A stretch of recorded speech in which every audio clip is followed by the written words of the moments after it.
ಈಗೆಲ್ಲ ಕುಂಟೆ ಕುಂಟೆ ಲೆಕ್ಕದಲ್ಲಿ ಸೈಟ್ ಗಳಾಗಿ ರಿಜಿಸ್ಟರ್ ಮಾಡ್ಕೊಳ್ಳೋ ಟ್ರೆಂಡ್ ಆಗ್ಬಿಟ್ಟಿದೆ. ಒಬ್ಬ ಒಂದ್ ಸೈಟ್ ನ ಪರ್ಚೇಸ್ ಮಾಡುವಾಗ ಡೆವಲಪರ್ ಏನ್ ರೇಟ್ ಫಿಕ್ಸ್ ಮಾಡಿರ್ತಾನಲ್ಲ, ಅದು ₹1 ಕಮ್ಮಿ ಇಲ್ಲದೆ ಕ್ಲೀನ್ ಆಗಿ ಸೆಟಲ್ಮೆಂಟ್ ಮಾಡಿ ಒಂದ್ ಪ್ರಾಪರ್ಟಿನ ರಿಜಿಸ್ಟರ್ ಮಾಡ್ಕೊಂತಾನೆ. ಆ ರಿಜಿಸ್ಟ್ರೇಷನ್ ಮಾಡ್ಕೊಳ್ಳುವಾಗ್ಲೂನು ಯಾರು ಡೆವಲಪರ್ ಫಿಕ್ಸ್ ಮಾಡಿರ್ತಾನಲ್ಲ ರಿಜಿಸ್ಟ್ರೇಷನ್ಗೆ, ಅಡ್ವೊಕೇಟ್ ಆಗ್ಲಿ ಅಥವಾ ಡೀಡ್ ರೈಟರ್ ಆಗ್ಲಿ, ಅವ್ರ ಮುಖಾಂತರನೇ ರಿಜಿಸ್ಟರ್ ಮಾಡ್ಕೊಬೇಕು ಅಂತ ಕಂಡೀಷನ್ ಆಗ್ತಾನೆ. ಆದ್ರೆ ಒಂದ್ ಲೇಔಟ್ ಅಲ್ಲಿ ಒಂದ್ ಸೈಟ್ ನ ನಾವು ನೋಡಿ ಟೋಕನ್ ಅಡ್ವಾನ್ಸ್ ಕೊಟ್ಟು ಡಾಕ್ಯುಮೆಂಟ್ ಕಲೆಕ್ಟ್ ಮಾಡ್ಕೊಂಡು ಒಂದು ಅಡ್ವೊಕೇಟ್ ಗೆ ಕೊಡ್ತೀವಿ, ಸರ್ ಡಾಕ್ಯುಮೆಂಟ್ ಹೇಗಿದೆ ಅಂತ ವೆರಿಫೈ ಮಾಡಿ ಹೇಳಿ ಅಂತ. ಏನು ಫೈಲ್ ಕೊಟ್ಟಿರ್ತಾರಲ್ಲ ಅದು ಮಾತ್ರನೇ ಚೆಕ್ ಮಾಡಿ ವೆರಿಫೈ ಮಾಡಿ ಕೊಡೋದು.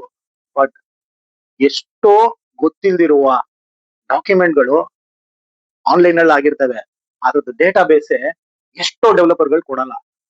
ಎಲ್ಲ ಡೆವಲಪರು ಈ ತರ ಮಾಡ್ತಾರೆ ಅಂತ ಹೇಳ್ತಾ ಇಲ್ಲ, ಕೆಲವರು ಮಾಡಿದ್ದಾರೆ, ಮಾಡ್ತಾ ಇದ್ದಾರೆ. ಅದ್ರ ಬಗ್ಗೆನೆ ಈಗ ಅವೇರ್ನೆಸ್ ತಿಳಿಸ್ತಾ ಇದ್ದೀನಿ ನಿಮ್ ಜೊತೆಗೆ.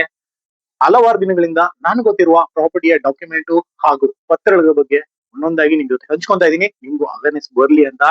ಚಾನಲ್ಗೆ ಹೊಸದಾಗಿ ವ್ಯೂವರ್ ಆಗಿದ್ರೆ ದಯವಿಟ್ಟು ಚಾನಲ್ಗೆ ಸಬ್ಸ್ಕ್ರೈಬ್ ಆಗಿ. ತಿಳಿಸೋ ಮಾಹಿತಿನ ವಿಡಿಯೋ ಕೊನೆವರೆಗೂ ನೋಡಿ. ನಿಮ್ಗೆ ಇನ್ಫಾರ್ಮೇಶನ್ ತಿಳಿಸಿದ್ದು ಕರೆಕ್ಟ್ ಆಗಿದೆ, ನಮ್ಗೆ ಯೂಸ್ಫುಲ್ ಆಯ್ತು ಅಂತ ನಿಮ್ಗೆ ಅನಿಸ್ತು ಅಂದಾಗ ಲೈಕ್, ಕಮೆಂಟ್, ಶೇರ್ ಮಾಡೋದನ್ನ ಮರಿಬೇಡಿ ಅಂತ ಹೇಳ್ತಾ ಇವತ್ತಿನ ಮಾಹಿತಿಗೆ ಹೋಗ್ತಾ ಇದ್ದೀನಿ. ಇವತ್ತು ತುಂಬಾ ಇಂಪಾರ್ಟೆಂಟ್. ಯಾರೆಲ್ಲ ಒಂದು ಪ್ರಾಪರ್ಟಿನ ಪರ್ಚೇಸ್ ಮಾಡ್ತಿರಲ್ಲ, ನೀವು ತಿಳ್ಕೊಬೇಕಾಗಿರುವ ಮಾಹಿತಿ ಇದು. ಇದು ಯಾರು ಹೇಳಿರಲ್ಲ, ನನಗ್ ತಿಳಿದಿರಂಗೆ ಇವತ್ತು ಈ ತರ ಮಾಹಿತಿನ ತಿಳಿಸ್ತಾ ಇದೀನಿ. ಎಷ್ಟ್ ಜನಕ್ಕೆ ಅವೇರ್ನೆಸ್ ಬರುತ್ತೆ ಅಂತ ನನ್ಗೆ ಗೊತ್ತಿಲ್ಲ.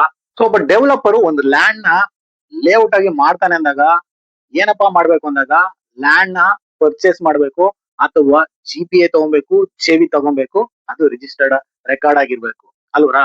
ಕೆಲವ್ರು ಏನಪ್ಪಾ ಅಂದಾಗ ಲ್ಯಾಂಡ್ ಓನರ್ ಹೆಸರಲ್ಲೇ ಇರುತ್ತೆ, GPA ಹಾಗೂ ಜಾಯಿಂಟ್ ವೆಂಚರ್ ಅಂತ ತಗೊಂಡ್ಬಿಟ್ಟು ಎಲ್ಲ ಲ್ಯಾಂಡ್ ಓನರ್ ಹೆಸರಿಗೆ ಕನ್ವರ್ಷನ್ ಗಳಾಗ್ಲಿ ಅಥವಾ ಪರ್ಮಿಷನ್ ಗಳಾಗ್ಲಿ ಪ್ಲಾನ್ ಗಳಾಗ್ಲಿ ತಗೊಂತಾರೆ. ಕೆಲವರು ಏನಪ್ಪಾ ಅಂದಾಗ ಎಲ್ಲಾ ತರದ ಪವರ್ ನಾವು ತಗೊಂಡಿದೀವಿ, ನಮ್ಮ ಹೆಸರಲ್ಲೇ ಪ್ಲಾನ್ ತಗೊಂತೀವಿ, ನಮ್ಮ ಹೆಸರಲ್ಲೇ ಕನ್ವರ್ಷನ್ ಮಾಡ್ತೀವಿ ಅಂತ ಮಾಡೋರಿದ್ದಾರೆ.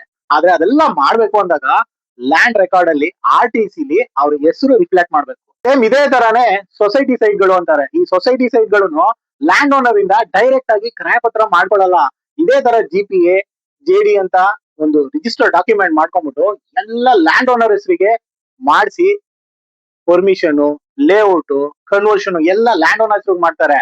ಸೇಲ್ ಮಾಡುವಾಗ ಏನ್ ಮಾಡ್ತಾರೆ ಹೇಳಿ, ಡೈರೆಕ್ಟ್ ಆಗಿ ಸೊಸೈಟಿ ಅವರೇ ಸೇಲ್ ಡೀಡ್ ಮಾಡ್ಕೊಡ್ತಾರೆ, PC ಕೊಡ್ತಾರೆ ಹಾಗೂ ಆಕ್ಯುಪೇಷನ್ ಸರ್ಟಿಫಿಕೇಟ್ ಒಂದೆಲ್ಲ ಇಶ್ಯೂ ಮಾಡ್ತಾರೆ, NOCನೂ ಕೊಡ್ತಾರೆ. ಲ್ಯಾಂಡ್ ಓನರ್ ಸಿಗ್ನೇಚರ್ ಇಲ್ಲದೆ ಹೇಗೆ ಇವರು ಈ ತರದ ಸರ್ಟಿಫಿಕೇಟ್ ಗಳನ್ನ ಕೊಡಬಹುದು? ಜಸ್ಟ್ GPA, JD ಒಂದು ಸೊಸೈಟಿ ಮಾಡ್ಕೊಂಡ್ಬಿಡ್ತು ಅಂದಾಗ ಲ್ಯಾಂಡ್ದು ಎಲ್ಲಾ ಪವರು ಸೊಸೈಟಿಗೆ ಸಿಗುತ್ತಾ? ಇದೇ ತರ ಎಷ್ಟೋ ಜನ ಈ ತರ ಮಾಡ್ತಾ ಇದ್ದಾರೆ.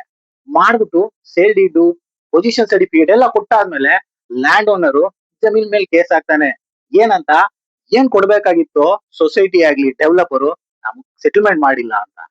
ಇದು ಎಷ್ಟು ಸರಿ? ಇಲ್ಲಿವರೆಗೂ ಈ ವಿಡಿಯೋ ನೋಡಿದ್ರೆ ಕೆಲವ್ರಿಗೆ ಅರ್ಥ ಆಗಿರುತ್ತೆ, ಸರ್ ಇದು ನಾರ್ಮಲ್ ಆಗಿ ಇದೇ ತರಾನೇ ಎಲ್ಲ ಮಾಡ್ತಾ ಇರೋದು, ಎಷ್ಟೋ ಲೇಔಟ್ಗಳು ಹೀಗೆ ಫಾರ್ಮೇಶನ್ ಆಗದೆ ಅಂತ ಕೆಲವ್ರು ಅನ್ಕೊಬಹುದು. ಇನ್ ಕೆಲವ್ರಿಗೆ ಅವೇರ್ನೆಸ್ ಬಂದಿರುತ್ತೆ, ಓ ಈ ತರ ಎಲ್ಲ ಮಾಡ್ತಾರಾ, ಸೊ ನಾವು ಈಗ ಇದಕ್ಕೆ ಏನ್ ಸೇಫ್ಟಿ ಪ್ರಿಕಾಷನ್ ತಗೋಬೇಕು ಅಂದಾಗ ಯೋಚನೆ ಮಾಡಿದ್ರೆ, ನೀವು ಈ ತರ ಒಂದು ಸಮಸ್ಯೆ ನಿಮ್ಮ ಸೈಟ್ ಗಳಲ್ಲಿ ಪರ್ಚೇಸ್ ಮಾಡುವಾಗ ನಿಮ್ಮ ಗಮನಕ್ಕೆ ಬಂತು ಅಂದಾಗ ದಯವಿಟ್ಟು ಅದು ಡೆವಲಪರ್ ಆಗಿರ್ಲಿ, ಸೊಸೈಟಿ ಸೈಟ್ ಆಗಿರ್ಲಿ, ನಿಮ್ಗೆ ಸೇಲ್ ಡೀಡ್ ಮಾಡ್ಕೊಡುವಾಗ ಡೆವಲಪರು, ಸೊಸೈಟಿ ಹಾಗೂ ಲ್ಯಾಂಡ್ ಓನರು ಯಾರೆಲ್ಲ ಇದ್ದಾರೆ ಅವ್ರೆಲ್ಲಾರು ಬಂದು ನಿಮ್ ಪತ್ರಕ್ಕೆ ಸಹಿ ಹಾಕ್ಬೇಕು.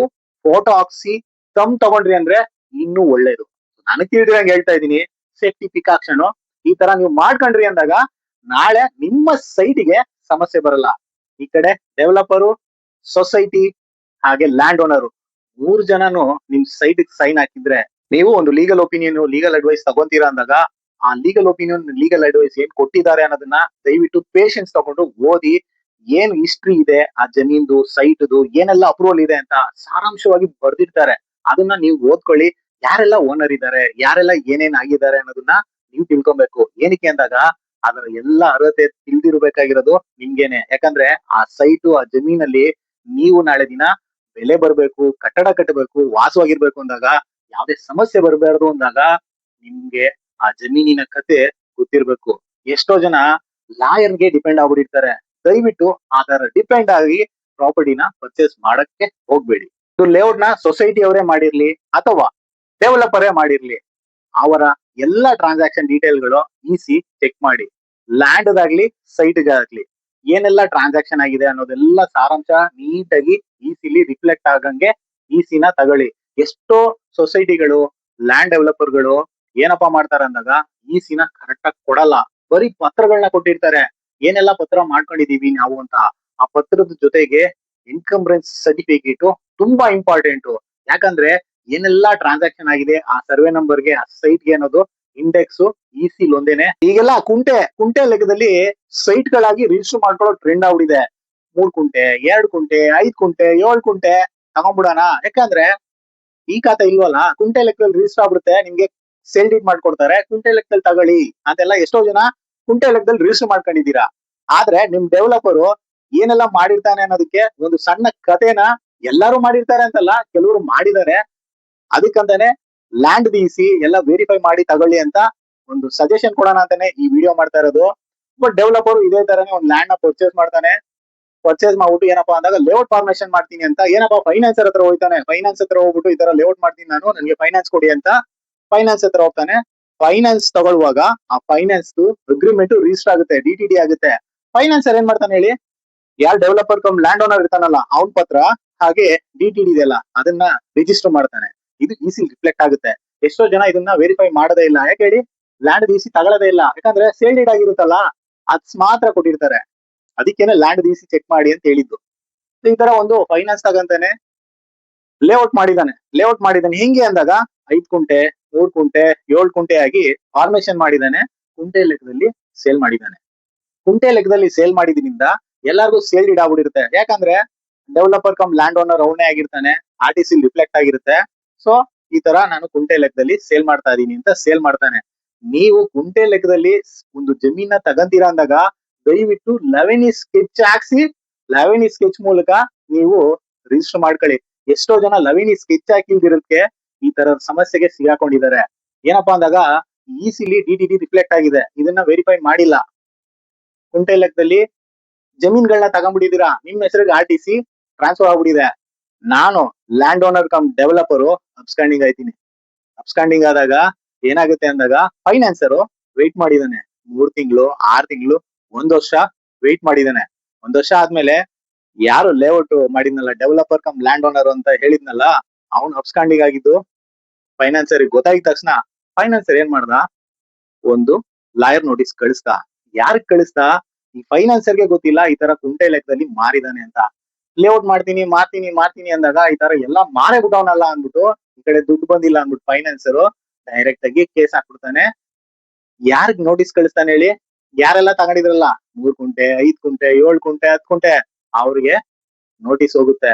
ನೋಟಿಸ್ ಹೋದಾಗ ಏನಾಗುತ್ತೆ ಹೇಳಿ, ನೀವು ಎಲ್ಲರೂ ಸೇರಿ ಡೆವಲಪರ್ ನ ಹುಡುಕ್ಬೇಕು. ಡೆವಲಪರ್ ಲ್ಯಾಂಡ್ ಓನರ್ ಅಬ್ಸ್ಕಾಂಡಿಂಗ್ ಆಗಿದಾನೆ ಅಂದಾಗ ಅದ್ರದ್ದು ಎಲ್ಲಾ ಸೆಟ್ಲ್ಮೆಂಟ್ ಈ ಸೈಟ್ ಯಾರು ತಗೊಂಡಿದ್ರಲ್ಲ ಅವರೇ ಮಾಡ್ಬೇಕಾಗುತ್ತೆ. ಒಂದು ಡೆವಲಪರು ಫೈನಾನ್ಸರ್ ಕ್ಲಿಯರ್ ಮಾಡ್ಬೇಕಾಗಿತ್ತು.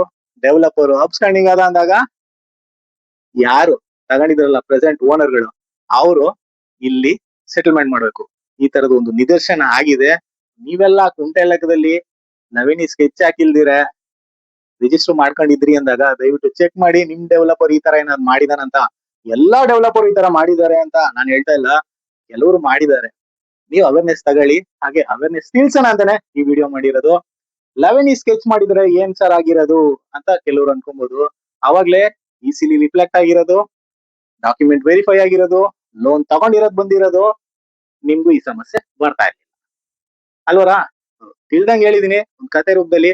ಅವೇರ್ನೆಸ್ ತಗೊಳ್ಳಿ. ಯಾವ್ದೇ ಪ್ರಾಪರ್ಟಿ ತಗೊಳ್ಳುವಾಗ ಒಂದಕ್ಕೆ 10 ಬಾರಿ ವೆರಿಫೈ ಮಾಡ್ಕೊಳ್ಳಿ. ಯಾಕಂದ್ರೆ ಕಷ್ಟಪಟ್ಟಿರೋ ದುಡ್ಡು ಹೋಲ್ ಮಾಡ್ಕೊಳಕ್ ಹೋಗ್ಬೇಡಿ. ಕಷ್ಟಪಟ್ಟಿರೋ ಸಂಪಾದನೆ ಒಂದು ಸತಿ ಹೋಯ್ತು ಅಂದಾಗ ತಿರ್ಗಾ ಹಣ ಸಂಪಾದನೆ ಮಾಡ್ಬೇಕು ಅಂದಾಗ ಒಂದು ಜೀವನ ಫುಲ್ಲು ಹಾಳಾಗೋಗ್ಬಿಡುತ್ತೆ. ತಿಳ್ದಂಗೆ ಹೇಳಿದೀನಿ, ತಪ್ಪಿದ್ರೆ ಕ್ಷಮೆ ಇರ್ಲಿ.